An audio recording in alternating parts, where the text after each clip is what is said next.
During Christmas dinner at my son's house, we were savoring a precious family moment when abruptly I received a call from an unknown number. I answered, and a sharp voice cut through the warm silence.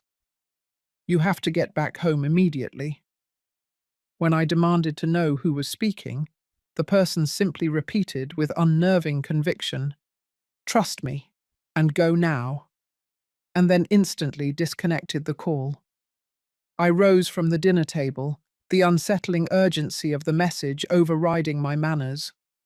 When I finally pulled up to the house, the sheer disbelief of what was unfolding was a physical shock.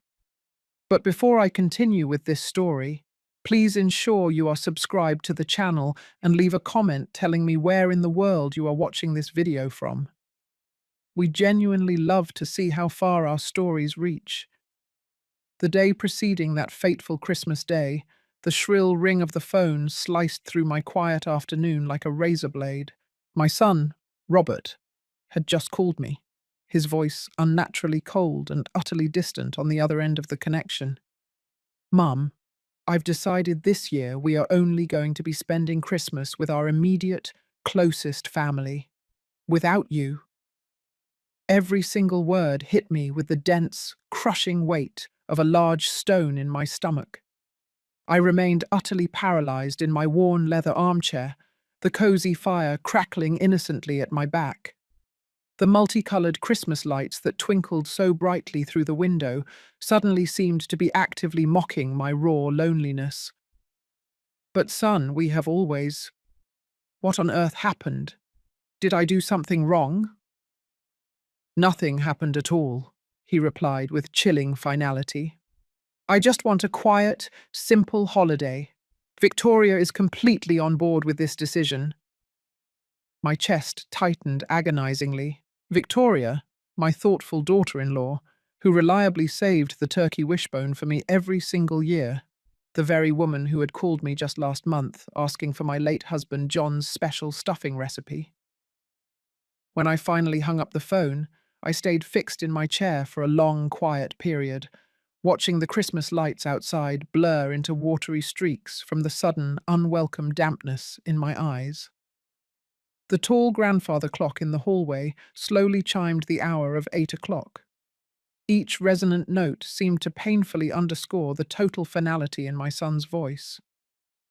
Through the window pane, I watched the large, heavy flakes of snow begin to fall in thick, swirling clumps.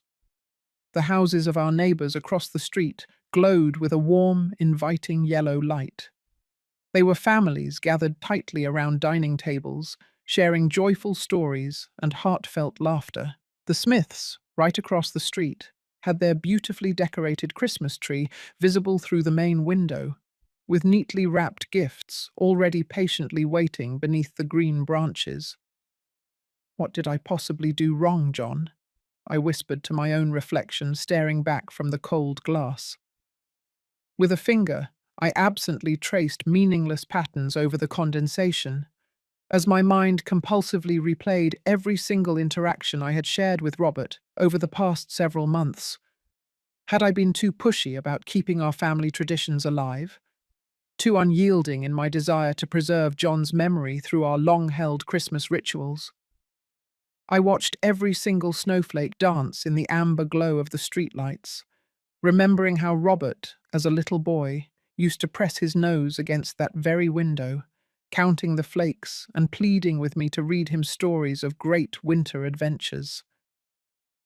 That sweet child now felt like a cold, utter stranger. The night stretched out agonizingly slowly.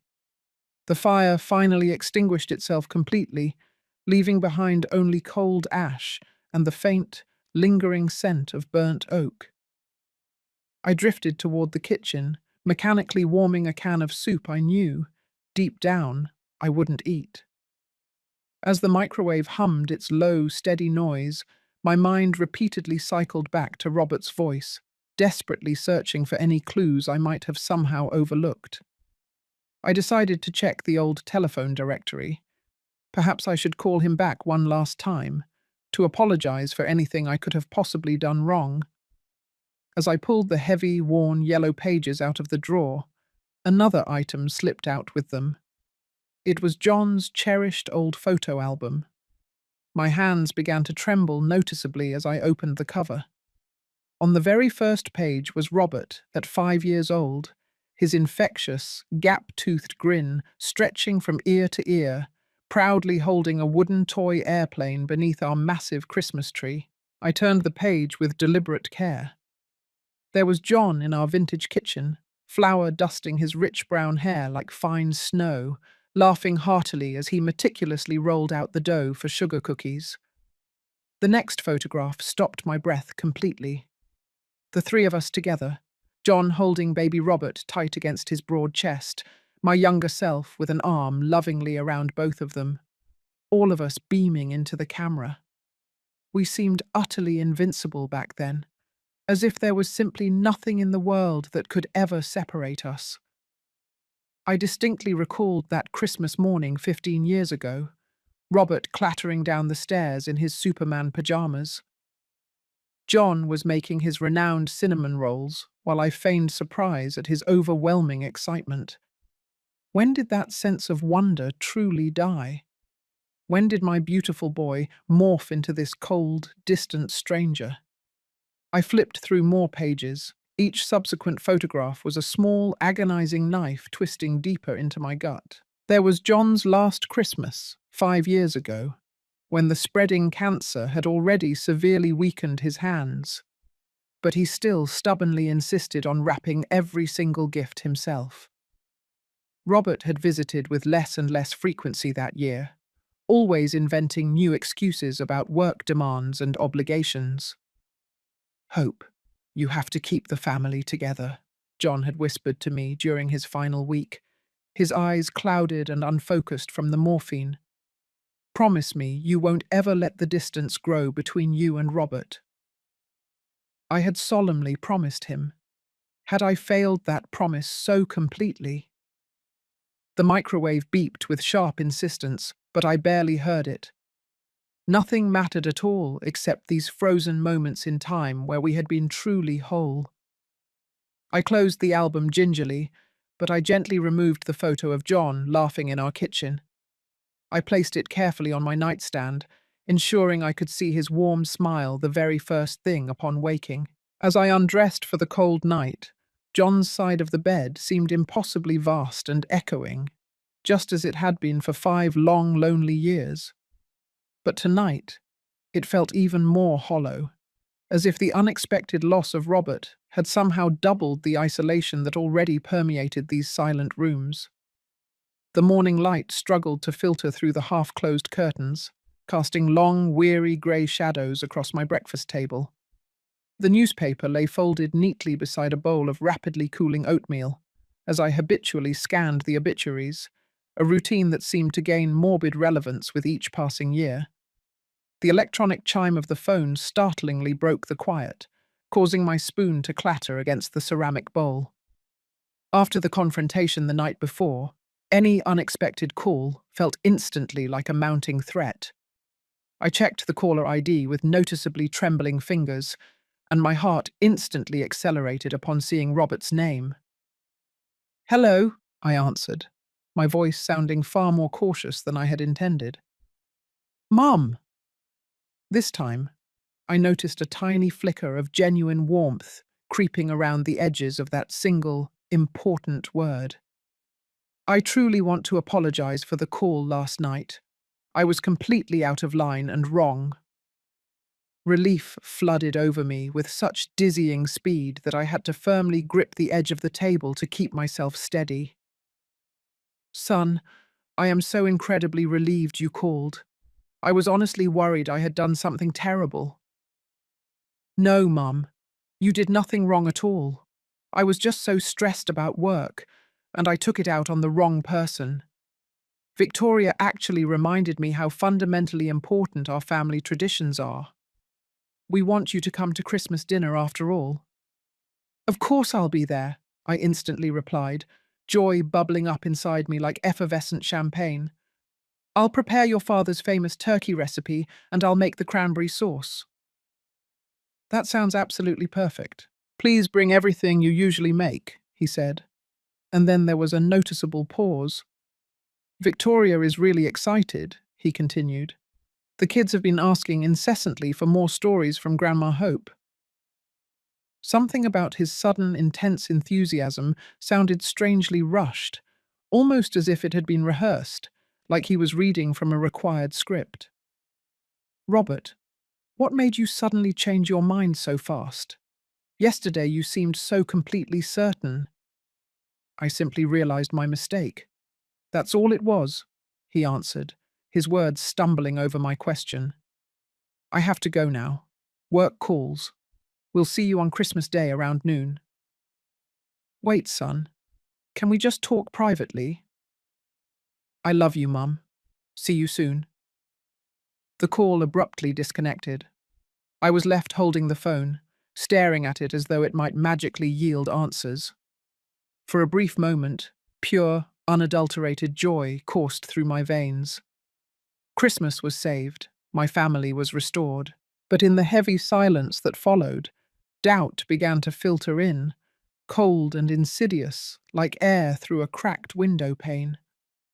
Something in Robert's voice hadn't sounded quite right. The actual words were correct. The apology was appropriate. But the delivery felt hollow and mechanical, as if he were merely checking off items from a predetermined list. I walked over to the kitchen window, where last night's unexpected snowfall had transformed the backyard into a pristine, white paradise. The miller's children were already out there building a colossal snowman. Their innocent laughter floated across to me. Normal, regular families doing normal, regular things on a perfectly normal December morning. Perhaps I'm just overthinking this, I murmured to John's comforting memory as I continued my morning routine. Dishes in the sink, newspaper sorted for recycling, mug rinsed clean. That uncomfortable feeling, however, only grew stronger. Robert had actively avoided any attempt at a deeper conversation, fleeing the phone as if he genuinely feared awkward questions. Something he had said resonated chillingly in my memory. Victoria actually reminded me how fundamentally important our family traditions are. Since when did Victoria need to remind Robert of something so basic? And why mention her support so specifically? As if he needed her explicit permission to invite his own mother to Christmas. The next 3 days were a complete blur of fierce determination. I woke up on December 22nd with an unusual surge of energy I hadn't felt since John's death, happily humming Christmas carols while preparing my coffee. My notepad quickly filled up with detailed menu plans and extensive grocery lists, every item meticulously double-checked. Turkey, cranberry sauce, John's stuffing, I murmured aloud, tapping the pen purposefully on the table. Everything had to be absolutely perfect. This was my vital chance to prove that family traditions still deeply mattered, that some bonds couldn't be broken by grief or the passage of time. The butcher shop on Oak Street was teeming with a buzz of holiday shoppers. When my turn finally came, I leaned over the counter with the focused intensity of a woman firmly on a mission.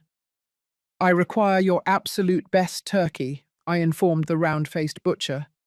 It's for a very special, important family gathering.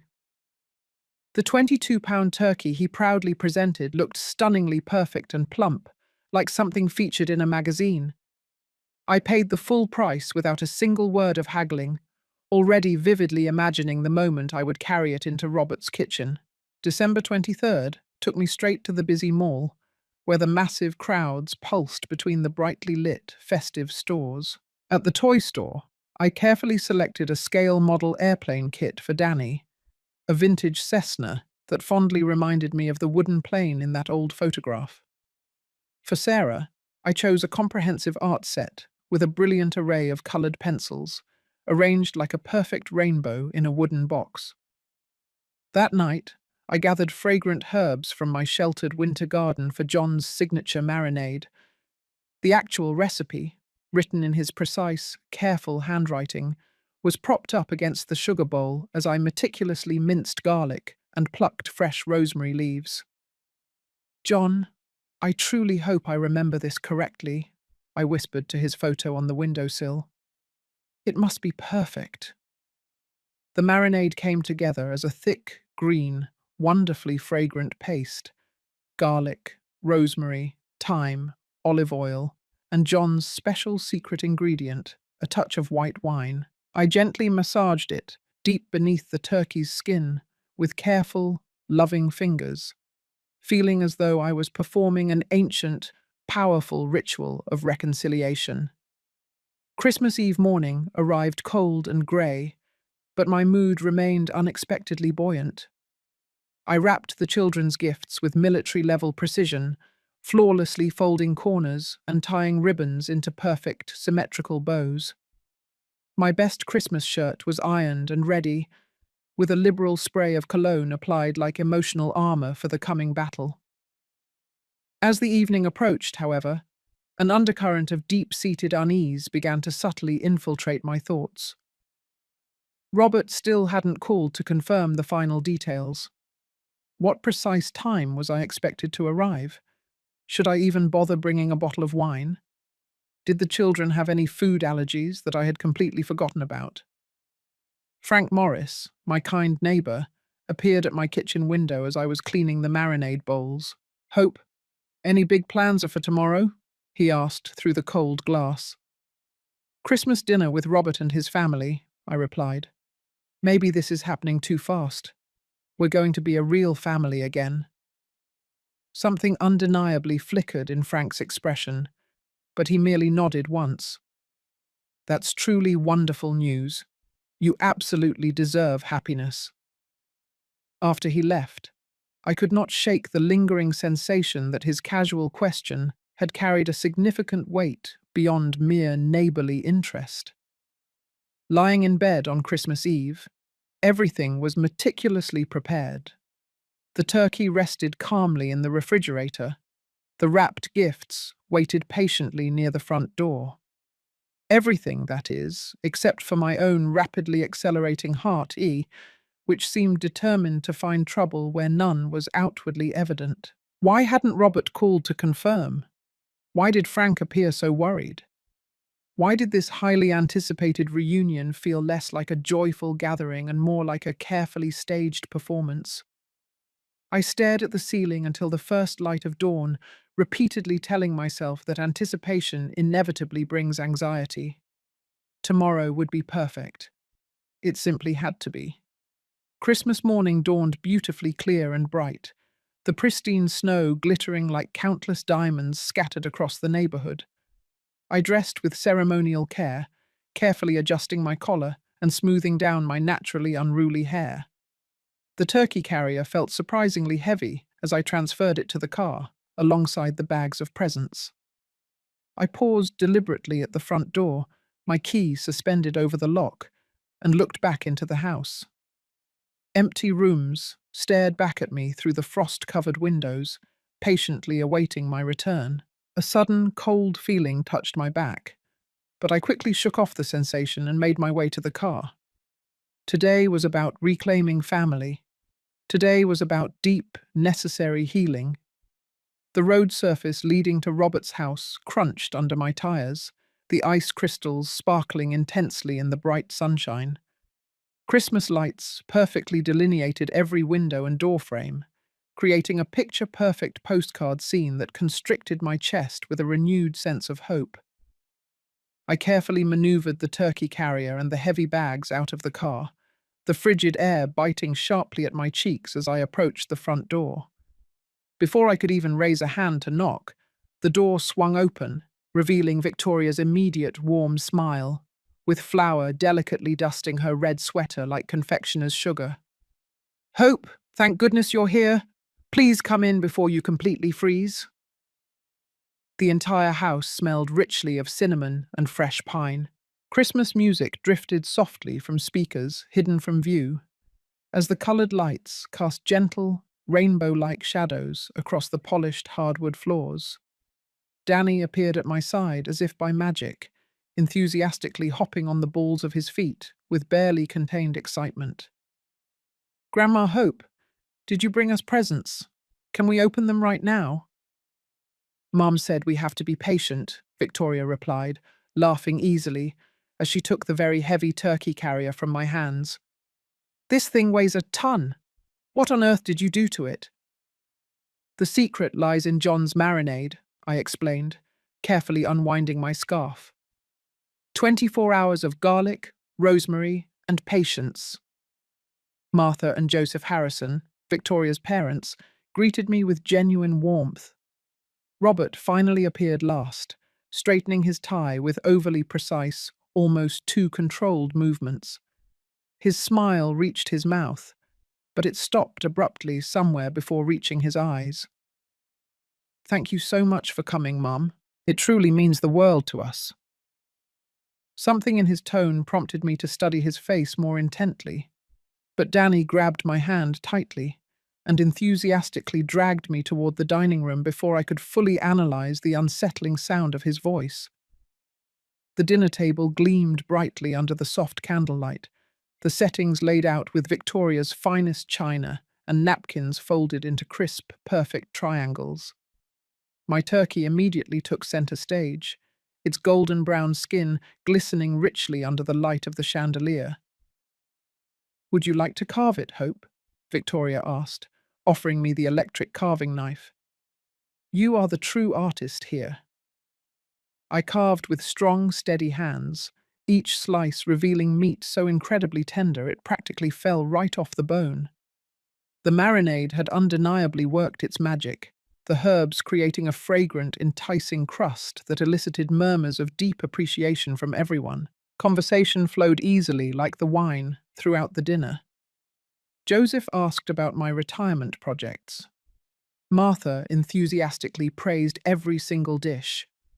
The children chattered animatedly about school and friends, their voices bright with the excitement of the holiday.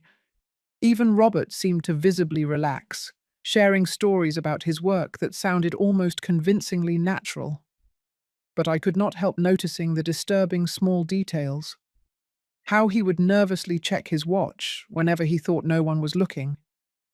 How he flinched almost imperceptibly whenever a phone vibrated with a notification. His laughter hit all the correct notes, but something underlying it sounded profoundly hollow, like a distant echo in an otherwise empty room. Grandma, can we please open the gifts now? Sarah asked gently after dessert, her voice soft but filled with hope. Please, please, please, Danny added, bouncing restlessly in his chair until Victoria placed a comforting, steadying hand on his shoulder. In the living room, wrapping paper soon spread out across the carpet like a colourful snowdrift. Danny's eyes widened instantly as he unwrapped the model airplane kit. A Cessna, just like at the air show.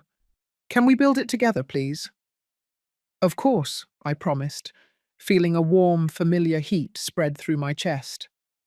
That is precisely what grandmas are for.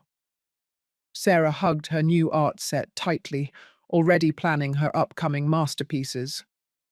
I'm going to draw our whole entire family, even great-grandpa John, so he can still be with us too.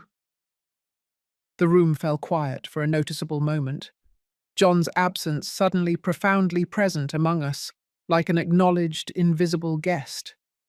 But it wasn't the sharp, stabbing pain I had carried for 5 years. It was something far gentler, as if he were smiling at all of us from some distant, peaceful place. He would have absolutely loved this, I said, my voice sounding a little hoarse and rougher than I intended.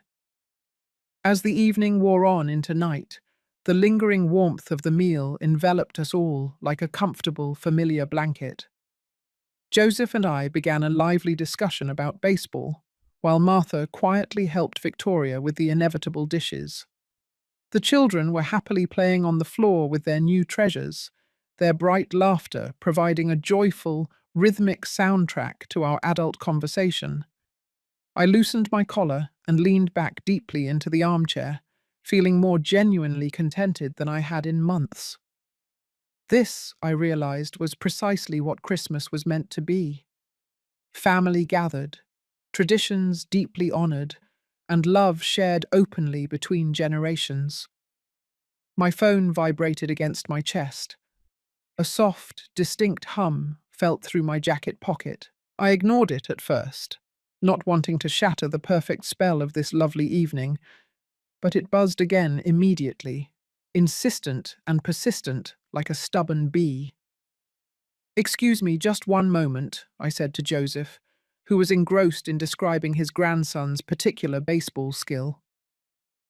The small powder room near the hallway offered a brief respite of privacy, its closed door muffling the happy sounds of family conversation. Unknown number glowed ominously on my phone screen. I almost instantly declined the call. Who, after all, calls on Christmas Eve except persistent telemarketers or obvious scammers? But when the ringing stopped and immediately began again, sheer irritation finally overtook caution. "Hello? Who is calling on Christmas? You need to go home immediately." The voice cut through any attempt at polite manners like a cold, sharp blade. It was a man, his voice urgent. Unknown. I blinked rapidly at my own reflection in the mirror, watching my expression shift from initial annoyance to mounting serious confusion. "Who is this? What are you possibly talking about?" "That really doesn't matter right now. Just go home."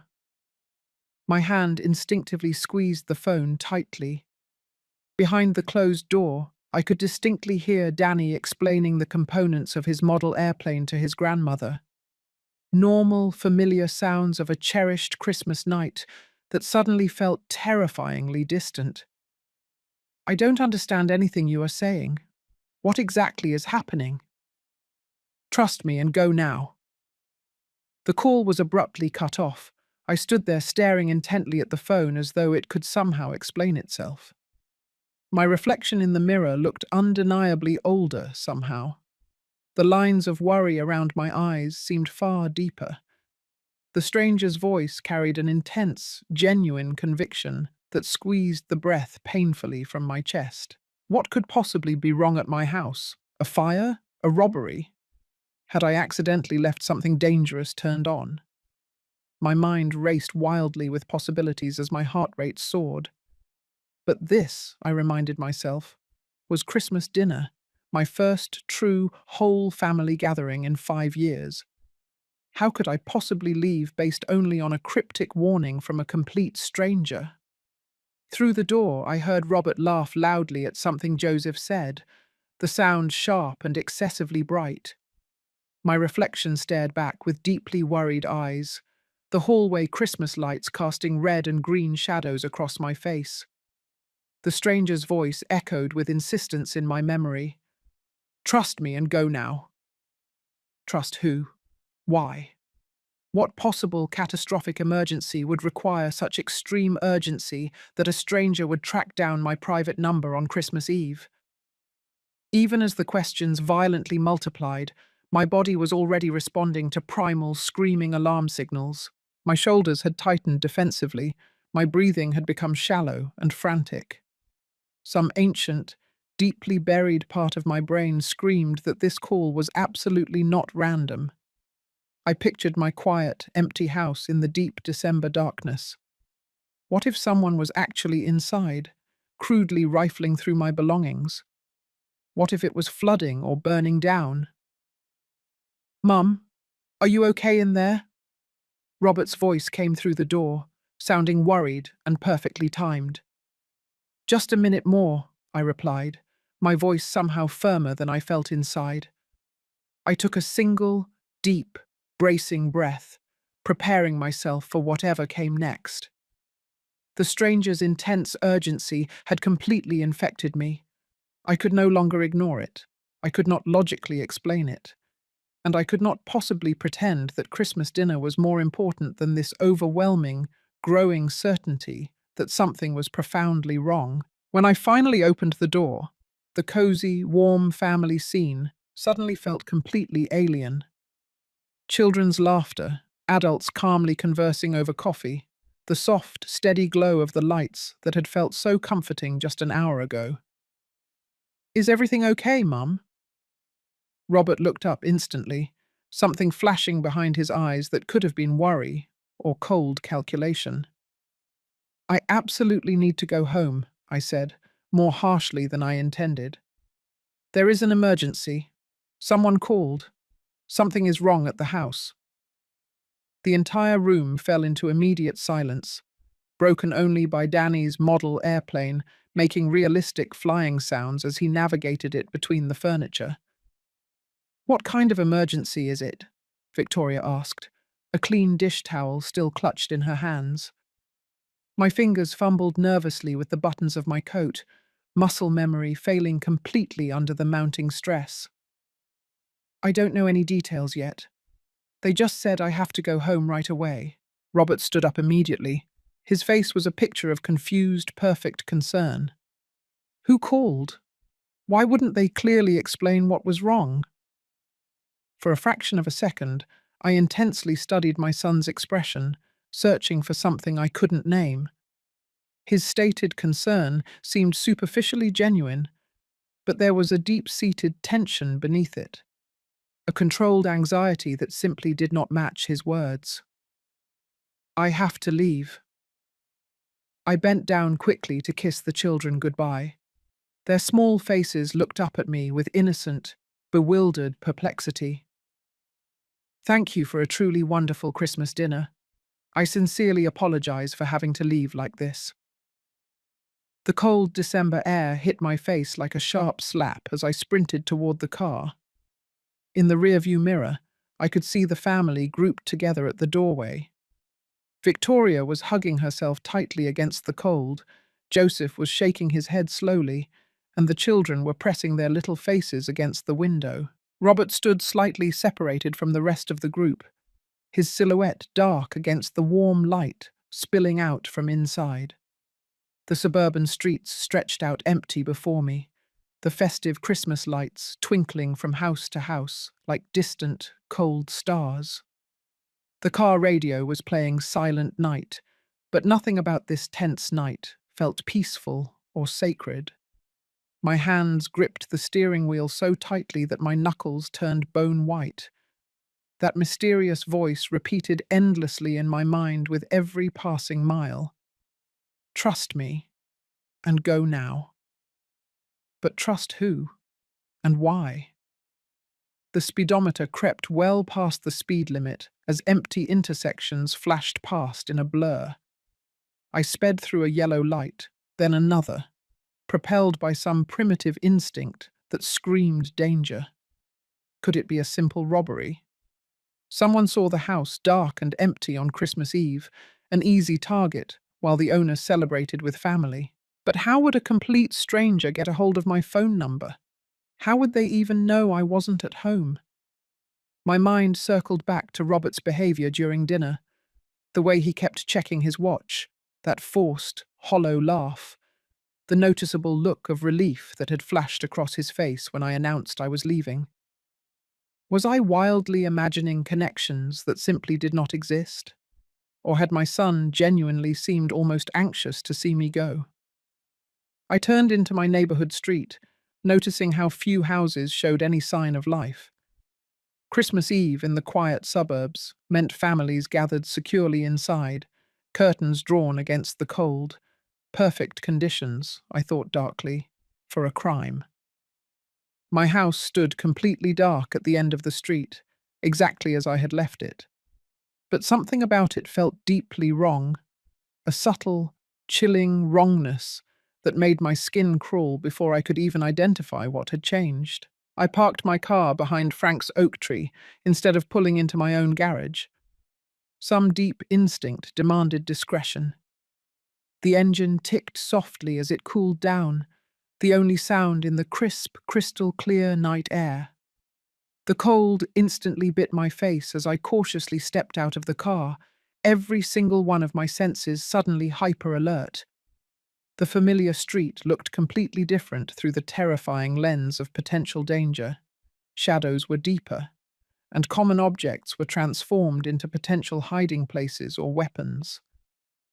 My house crouched dark and low against the starry sky, but something was amiss with its overall silhouette. A basement window, which should have reflected the distant streetlight, showed only impenetrable darkness. Broken glass glittered brightly in the snow below like scattered diamonds. Someone was inside.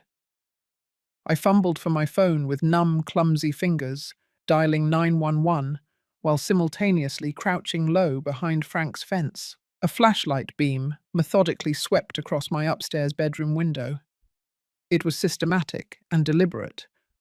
Whoever was in there was clearly not in a state of panic.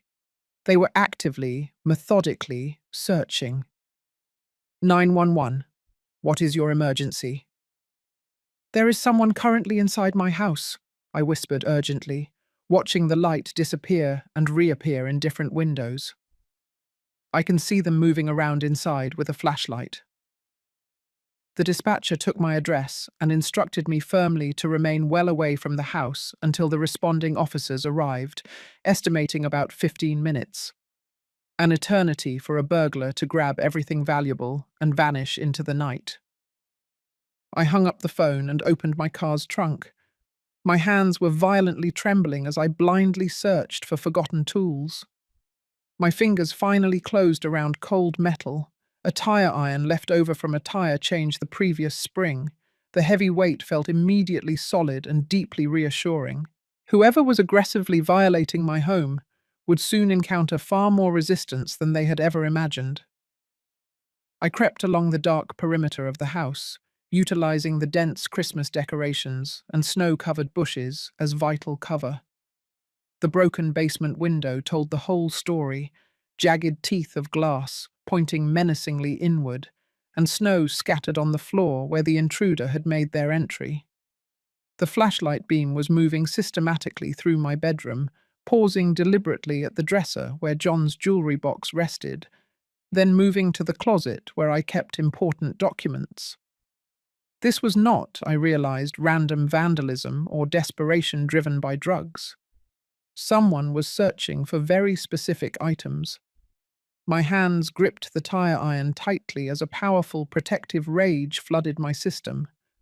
This was my home, my sacred sanctuary, my entire life with John that some petty criminal thought they could simply steal as if it meant absolutely nothing. I positioned myself deep in the shadows, right beside the broken window, straining my ears for any sounds from inside. Footsteps crunched in the space overhead, someone moving with a determined purpose through rooms that contained 40 years of priceless memories. The beam of light swept back and forth relentlessly like a frantic lighthouse, always searching.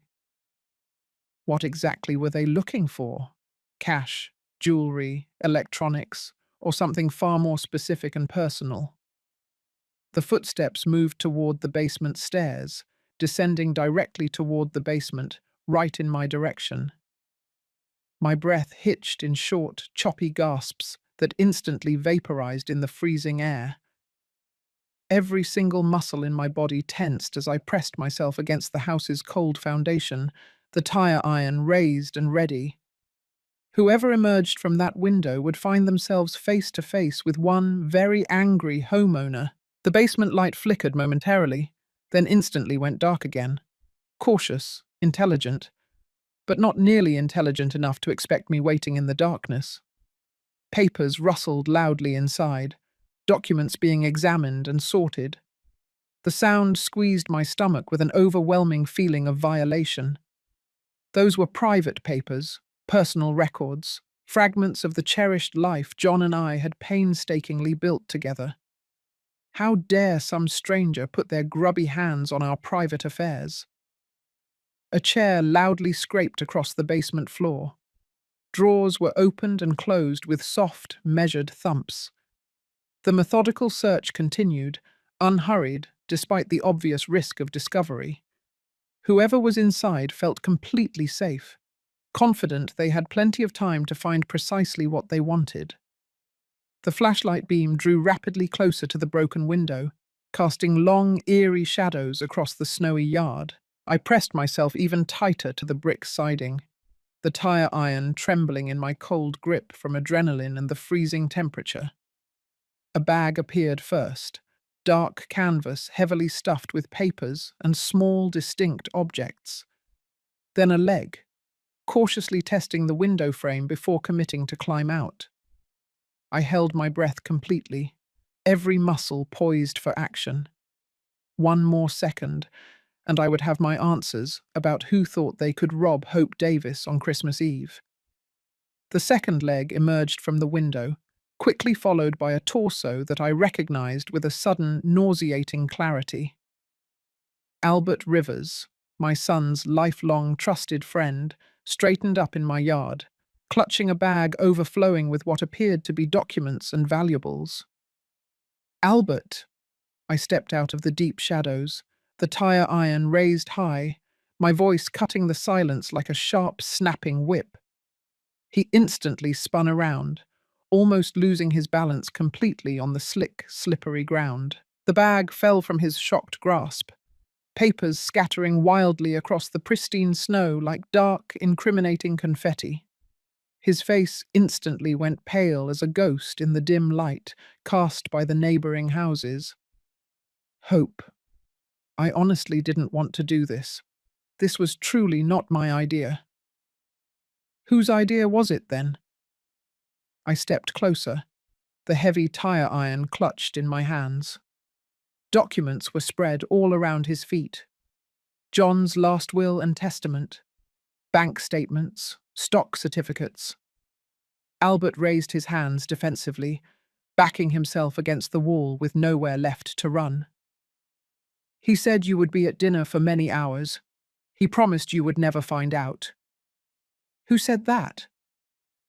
But even as I demanded the answer, the cold, brutal truth was already crystallizing hard in my chest, like fatal ice forming around my heart. Robert knew you would be at dinner. The words tumbled out of Albert in a frantic, desperate rush.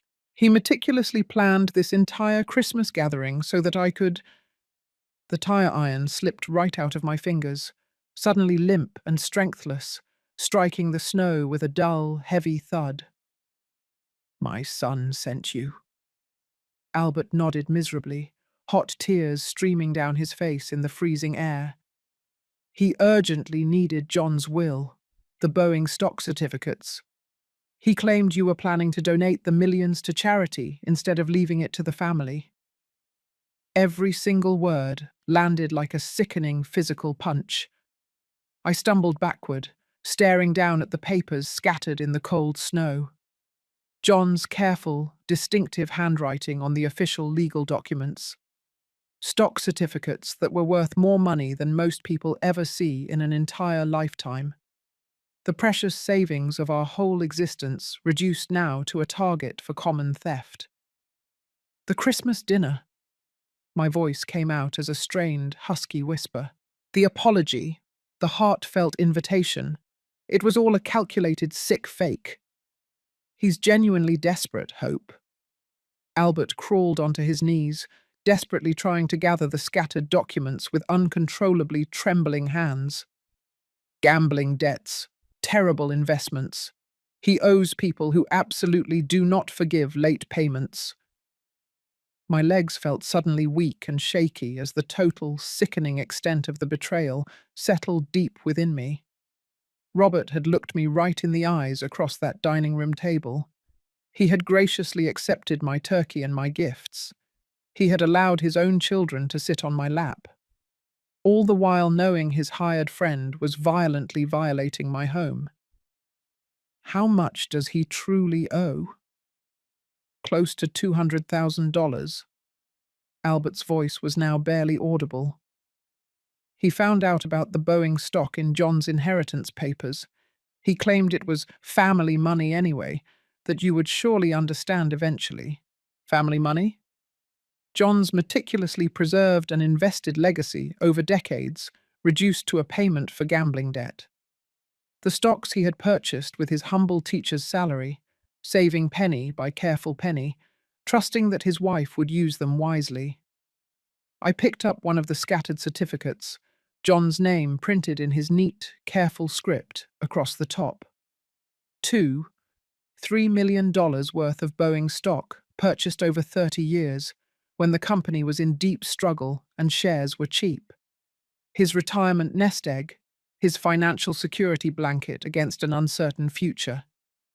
He was planning to steal my husband's entire life savings to pay off his gambling debts. Albert nodded his head, no longer even trying to collect the papers. He claimed you would never miss it, that old people don't really need that much money anyway.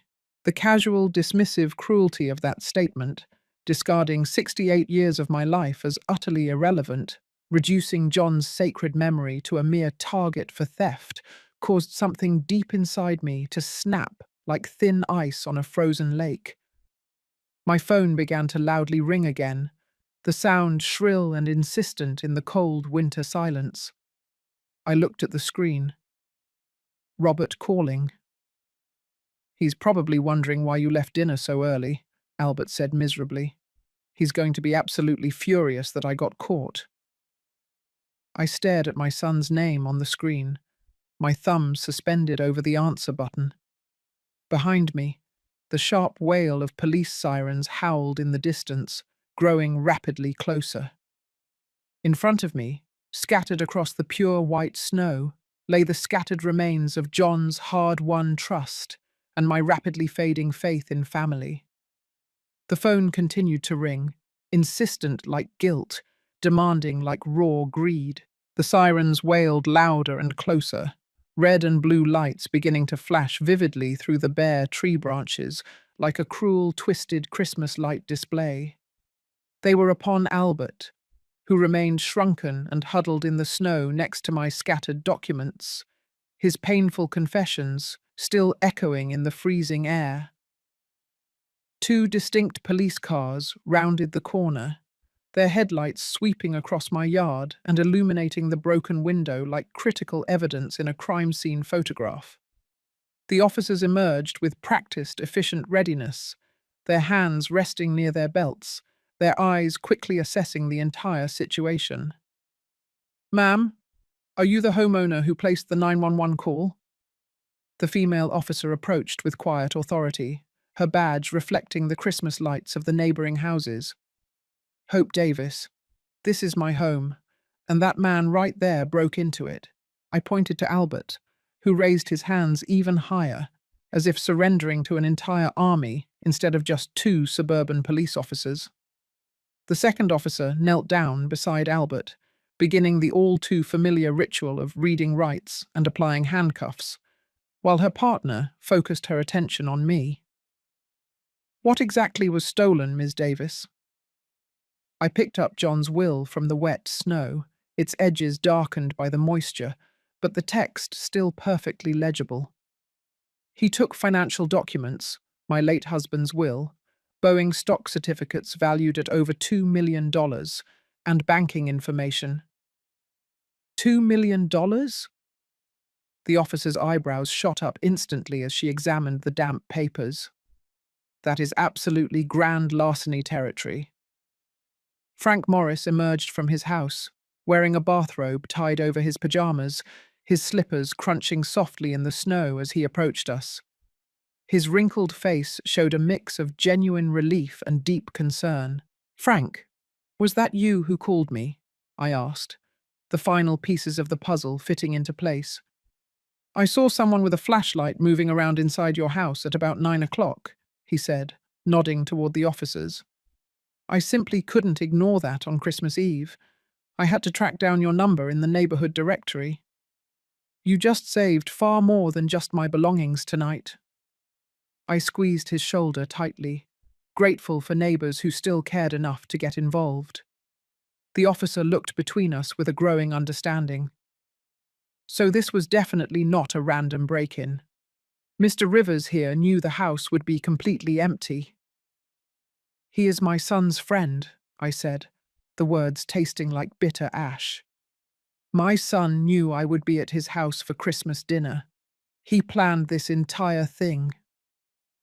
Albert, now fully handcuffed and seated in the back of the patrol car, looked out the window with the defeated expression of someone watching their entire future collapse. The officer, taking his formal statement, nodded gravely as the sordid details emerged. The gambling debts, the calculated planned theft, the brutal manipulation of family traditions. My phone rang again, the sound harsh and strident against the official, tense atmosphere of the crime scene. Robert on the screen was a stark, painful accusation. "Should I answer it?" I asked the officer. "Go ahead. It might be interesting for us to hear what he says." I accepted the call, putting it on speakerphone so both officers could clearly hear. "Hello, Robert." "Mum, where on earth are you? We are all getting so worried." His voice contained the exact, perfect mix of worry and confusion. "You have been gone for well over an hour." "I'm on my way back now, son. We urgently need to have a conversation." The silence stretched long and tense across the connection, and I could practically hear Robert's mind racing furiously to interpret my unfamiliar tone. "Are you truly all right? You sound so different." "Everything will become crystal clear very soon." I abruptly hung up before he could ask any more questions. The officers finished their necessary paperwork, while I slowly gathered the scattered documents. Each single piece of paper represented a precious fragment of John's legacy that had almost been brutally stolen by his own son. The Boeing stock certificates felt incredibly heavy in my hands, far heavier than their actual physical weight suggested. 30 years of John's careful investment, saved cent by cent from his teacher's meager salary. "We will need you to come in tomorrow to finalize your complete statement," the officer said, handing me her official card. "Mr. Rivers will be charged with breaking and entering, attempted grand larceny, and likely other charges once we sort everything out." Frank walked with me to the car as the two police cars drove slowly away. Albert's pale, defeated face was visible through the back window, like a terrible ghost of Christmas future. "Are you absolutely sure you're okay to drive back there right now?" Frank asked. "That is going to be a very difficult conversation." I looked back at my house one last time.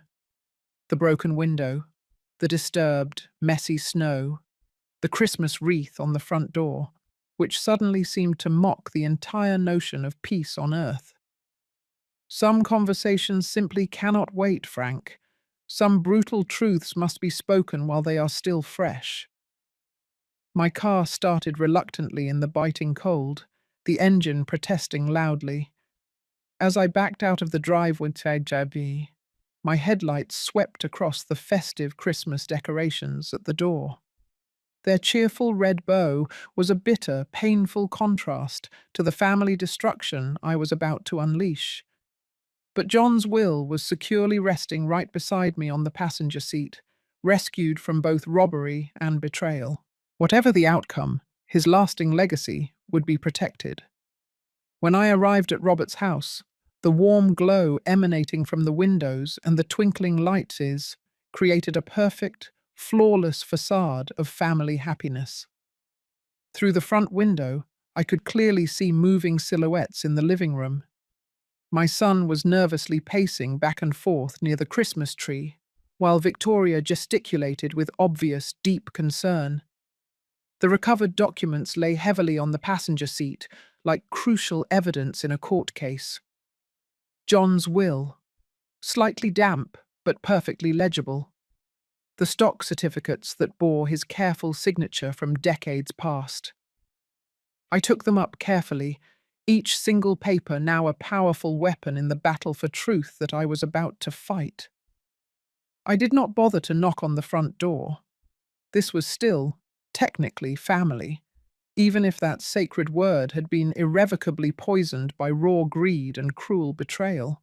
The front door opened instantly onto a scene of worried domesticity. Victoria was neatly folding dish towels near the kitchen entrance. Joseph was reading a magazine, while Martha worked on a crossword puzzle. The children were scattered across the rug with their new toys. They all looked up abruptly when I entered, and I watched as Robert's face transformed instantly from initial relief to profound confusion, and then to a rising sense of desperate alarm as he finally registered my expression. "Hope, thank God you're back." Victoria rushed toward me, with genuine, deep concern clearly etched on her features. What happened out there? You look absolutely terrible. Ask your husband what truly happened, Victoria. I placed the documents onto the coffee table with a deliberate, ritualistic ceremony, arranging them so everyone in the room could clearly see John's familiar handwriting on the will. The official paper with the Boeing letterhead on the certificates, the bank routing numbers on the financial statements. Robert stared down at the papers as if they were the cold, damning evidence for his own execution. Mum, I don't understand what any of this is about.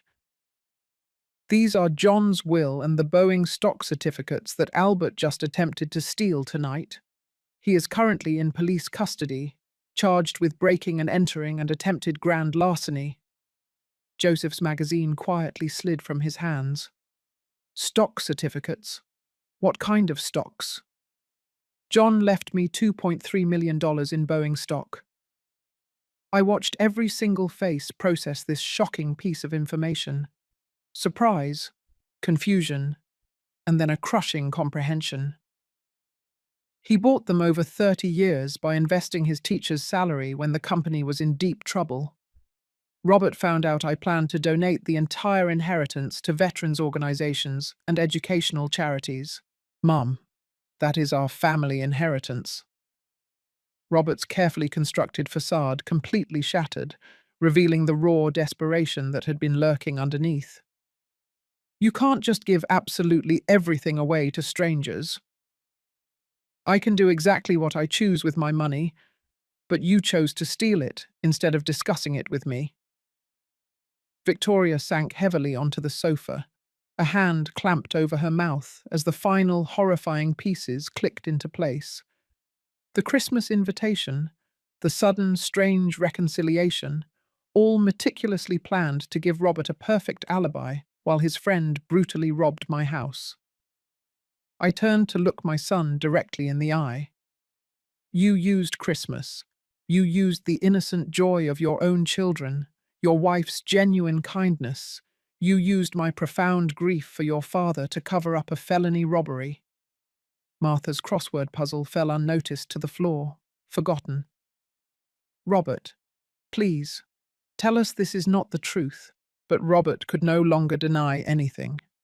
The damning evidence was clearly spread across the coffee table, and his friend's arrest had already eliminated any possible chance of covering up the conspiracy. You don't understand the immense pressure I've been under, the crippling debts, the kind of people I owe money to. How much is it? Joseph's voice held the grim authority of a man who had managed finances his entire life. $200,000. Robert's admission fell into the silent room like a thunderous bomb. Bad investments, a little gambling. It started small, but it grew so fast. So you decided to simply rob your mother, to use our children as mere accessories in a criminal scheme? Victoria's voice cracked completely. Danny looked up from his model airplane, sensing the crushing adult tensions that he could not possibly comprehend. Why is everyone suddenly shouting? Sarah clutched her new art supplies closer. The coloured pencils scattered across the rug like shattered rainbow fragments of the family dissolving around her. Your father made very, very bad decisions, I told the children softly. Then I looked back pointedly at Robert. Decisions that severely hurt the people who trusted him. I truly didn't want to hurt anyone. Robert was collapsing completely now. Years of careful, elaborate deception crumbling under the intense weight of the exposure. I just desperately needed time to fix things, to somehow pay back what I owed. By robbing your own mother on Christmas Eve? Lying to your wife, using your children as a sick alibi? Joseph stood up, his usual calm replaced by pure moral indignation. Victoria was sobbing uncontrollably now, not the soft tears of holiday sentiment, but the harsh, gut-wrenching sobs of someone watching her entire life violently disintegrate. How long have you been lying to me about the money, about your work, about absolutely everything? Martha gathered the confused children close to her, shielding them from the adult devastation unfolding in their Christmas celebration. I looked slowly around the shattered room. Victoria's bitter tears, the grandparents' deep shock, the children who could not possibly understand why their Christmas joy had turned into such utter chaos. My son huddled miserably in his chair, with his head buried in his hands. This family was utterly broken, efficiently carved apart by raw greed as cleanly as any blade could cut. The Boeing stock will go to veterans programs and education funds, precisely as John would have absolutely wanted. I collected the documents from the table, steeling myself to leave this horrific shipwreck. He believed in deeply helping others, in purposefully building something meaningful. You turned his entire legacy into a target for common theft. I stood to leave, pausing one final time at the doorway to look back at the destroyed Christmas scene. Victoria was still openly weeping. Joseph was comforting Martha. The children sat confused among their scattered toys, and Robert remained hunched in his chair with his head in his hands. Victoria, you and the children are always welcome in my home. You are completely innocent in this whole mess. I walked out into the cold December night, leaving behind the deceptive warm lights and the heartbreaking wreckage of what was once my family. The very next morning, the light filtered gently through the kitchen window, casting long shadows across the table where John's rescued documents lay neatly arranged beside his photograph. Coffee was steaming fragrantly in my favorite mug, the one he had given me 20 years ago, with "World's Best Husband" printed in faded letters. As I reread the stock certificates with a new, somber perspective, I realized they represented far more than mere money. Each purchase date told a simple, powerful story. September 1995 saw, when Boeing was deeply struggling with layoffs and John saw an opportunity. March 2001, right after September 11th. December 2008, during the height of the financial crisis when others were selling in a panic, and he bought with quiet faith. My phone rang, interrupting the calm morning routine. Victoria's name on the caller ID squeezed my chest with a pang of worry. "Hope, I am so sorry." Her voice was rough and raw from all the crying, but also determined. "I truly never knew about Robert's plans, about any of this at all." "Victoria, none of this is your fault. You are a good woman who simply trusted the wrong man." "I am filing for divorce." The words came out in a rush. "The children do not deserve a criminal father, and I will not live with someone who could do what he did. You are welcome in my life always, you and the children." "Thank you. That means so much to me right now." After she hung up, I stared at John's photo, recalling our countless conversations about family, about values, about what truly mattered in life. He would have been utterly heartbroken by Robert's choices, but deeply proud that the devastating truth had finally emerged. A knock on the door interrupted my reflection. Frank stood on the porch, deep concern etched into his aged features. "How are you truly holding up, friend?" "It hurts badly, Frank, but now I am finally free of the lies." I invited him inside, grateful for his solid, unwavering friendship in the shocking aftermath of family destruction. "You absolutely did the right thing. The truth always matters, even when it is incredibly painful."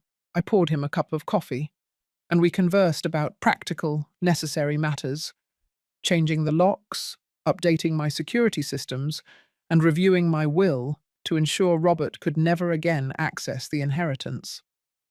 "What exactly will you do with John's stocks?" he asked, carefully examining the certificates. "I will honor his memory. Veterans organizations, scholarships for deserving students, community programs, things that actively build people up instead of cruelly tearing them down." Frank nodded his head in slow approval. He would have truly liked that. After he left, I called my lawyer to immediately schedule a will review and contacted the bank to add extra security to my safe deposit box. John's legacy would be protected from all greed, used for the high purposes he would have wholeheartedly supported. The house felt distinctly different now, not crushingly lonely, but deeply peaceful. The deception was finally gone.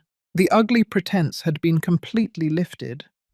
I was 68 years old with friends who deeply valued truth, a daughter-in-law who treasured integrity, and grandchildren who deserved far better role models. My phone vibrated with a text message from Victoria. "The kids want to know when they can come and visit Grandma Hope again." I smiled softly, replying, "Whenever they want. We are going to build brand new traditions." Looking at John's photograph on the mantelpiece, I felt his guiding presence affirming my decisions. The money he had saved would help veterans find necessary jobs, it would fund scholarships for teachers just like him, and it would support programs that actively strengthen families. "Your stocks will help people build far better lives," I told his picture, "exactly as you would have wished." Robert had ultimately chosen greed over family, cruel lies over genuine love, and calculated theft over trust. I chose honor over blood, truth over painful convenience, and integrity over false comfort. The morning sun streamed in through the windows, illuminating dust particles that danced like tiny golden prayers in the light. Outside, the fresh snow covered the neighborhood in an immaculate white, offering the powerful promise of new beginnings. The future stretched out before me, perhaps smaller than I had originally planned, but cleaner, more honest, and built upon solid foundation that would never again crumble under pressure. John's legacy was finally secure. The truth had undeniably vanquished the cruel deception. The real family, the kind built on love and deep respect rather than just blood and obligation, would absolutely continue. That, I knew, was more than enough. That was everything. Now, if you enjoyed this incredibly painful but ultimately redemptive story, please click on the next video that appears on your screen because it contains a story of betrayal and shocking twists like nothing you have ever witnessed before.